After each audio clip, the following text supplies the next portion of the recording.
Hello again, this is Alex Chavez with NS Corporation. Bringing to you today our latest innovation in over and under conveyors. I present to you the Excalibur conveyor. The Excalibur conveyor was introduced in 2015 at the ICA show. We have several of these units out in the field already. First off, one of the nicest features is that we have all the grease points located on a single point panel. This panel indicates to you what you're lubricating, idler sprocket, roller call-up, or maintenance actuator. Standard, as any conveyor out there, we have a manual override for your roller call-up. You can send up a fork by pressing on this, stepping on it actually. You can see I just sent up a roller. This also can be locked into place. So if you're down, your air is down, you can slow down your conveyor and continually send up rollers. One of the nice features of this conveyor is that it's very quiet. It's rubber stops both on the return of the fork, going up as well on the other side it has a rubber stop. The other feature that we have at this point is it's all stainless steel slider bars, and we use a C-block, UHMW C-block, which is open. It does not encase the tube, so that way for maintenance it's far easier to do, because all you have to do is remove 2 bolts and you can slide that block out. These blocks, I've seen them last, we started using that C-block in 2009.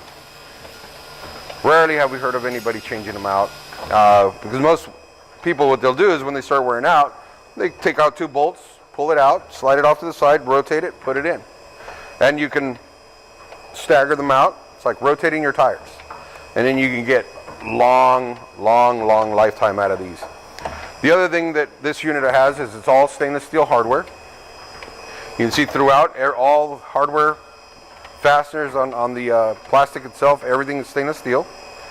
This conveyor also uses an X458 chain with a single axle dolly. But we'll get to that side right now when we send up some rollers. This unit right here is an electric drive. All of our electric conveyors are standard 5 horsepower. We offer hydraulic also, but one of the advantages of electric is you're running a 5 horsepower motor to run your conveyor versus a 10 horsepower power pack, so half the savings in the electricity there. The other thing is that onboard pull switch, it's all pre-mounted from factory. So you don't have to worry about mounting it off to the side or what have you. It's already mounted right on the spot. One of the features that we've been using on our conveyor since probably 5 years now is an onboard float switch. This float switch, we set it up so that it'll detect the water level in the conveyor pit, not only to protect the electric motor, but to protect the chain too, because we don't want all those contaminants, material inside that pit floating up, getting into the chain and sprockets, bushings, bearings, stuff like that.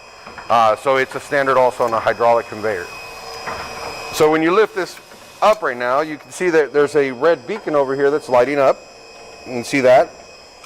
That red beacon is at the end of the tunnel, which have an audible alarm too, so that indicate that your water level is high.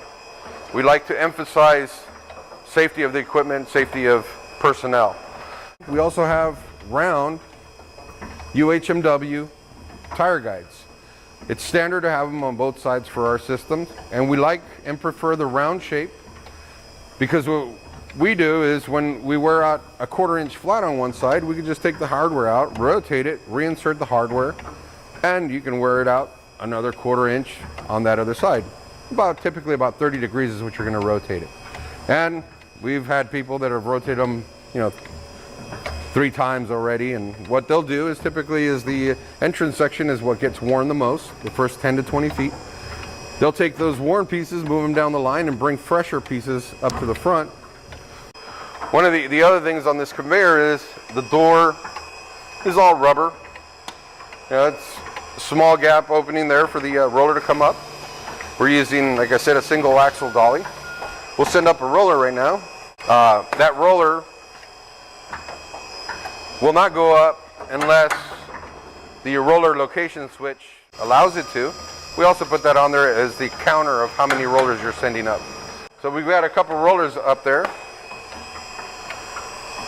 Now, as you can see, as the rollers go up, I can even manually send a roller up from that side. I'm going to send up a couple from this side so we can shut the unit off. So once we get a couple rollers on the top, I'll show you one of the other features, and probably one of the best features out there of the Excalibur conveyor.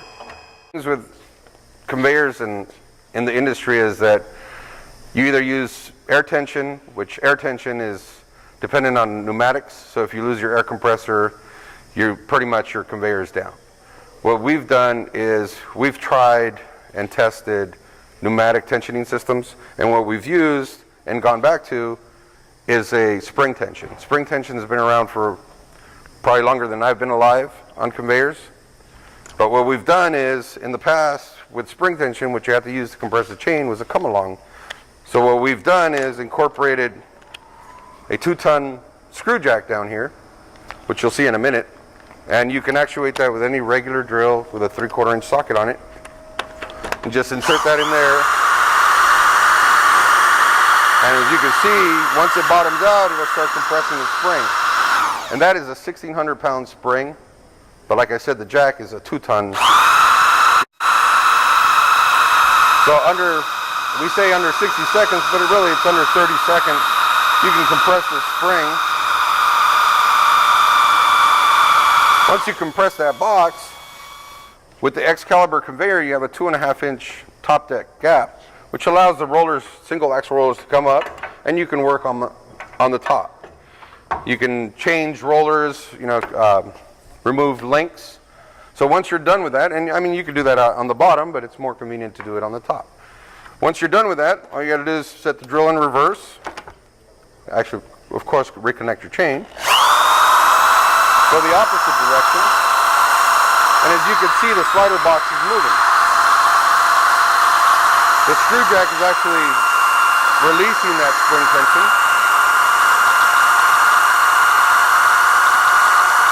Now the chain that is taut, the screw jack is going to start moving back. You can see where it's moving. Eventually, you get it down to the operating zone, and you want to leave it in the operating zone. The other feature of this is when this spring reaches its maximum extension, the driver itself is going to be in the maintenance point right here. So that's also a good indicator, hey, my chain is too long, it's time to remove a link. Now, like I said, any common drill, cordless drill with a 3/4 inch socket will do the trick. And now if you see here, like I was saying before, there's a rubber stop on the other side for the fork going up. The cylinder has a rubber stop. So it's very quiet conveyor. I did mention that it's a 1/2 inch top deck, a standard.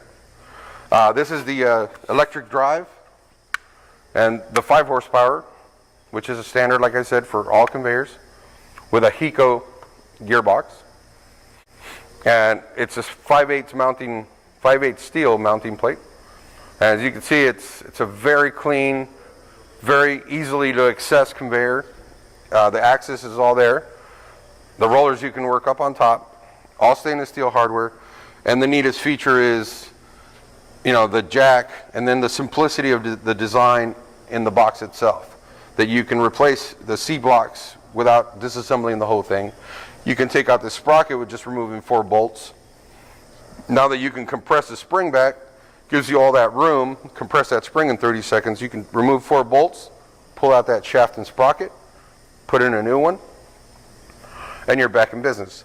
You want to take the whole thing out, you take out these 2 bolts right here on the slider bar, pull it out, pretty much everything just starts falling out of place, and you start pulling out parts.